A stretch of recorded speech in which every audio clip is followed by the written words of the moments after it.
میر رضا case اہل خانہ کا JIT کی تشکیل کے لیے عدالت سے رجوع۔ میر رضا کے اہل خانہ کے وکیل جبران ناصر نے ہائی کورٹ کے باہر میڈیا سے گفتگو کرتے ہوئے کیس میں اب تک ہونے والی پیش رفت اور پولیس کی جانب سے شواہد کے تحفظ سے متعلق اپنے خدشات کا اظہار کیا۔ وکیل جبران ناصر نے کہا کہ پہلے دن سے اس کیس کی تحقیقات میں شدید شکوک و شبہات موجود ہیں اور جیو فینسنگ کے علاوہ CCTV فوٹیج کی برآمدگی سے متعلق بھی اہم سوالات اٹھ رہے ہیں۔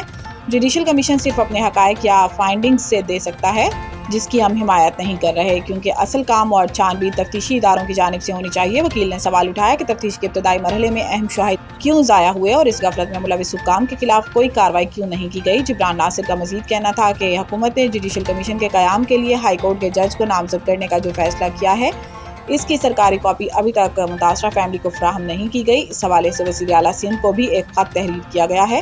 ان کا کہنا تھا کہ پرانی تفتیشی ٹیم کے خلاف اگر کوئی قانونی یا انتظامی کارروائی کی جا رہی ہے تو اس سے بھی اہل خانہ کو آگاہ کیا جائے، کیونکہ ابھی تک یہ واضح نہیں ہو سکا کہ سابق تفتیشی ٹیم سے کوئی پوچھ گچھ کی گئی یا نہیں۔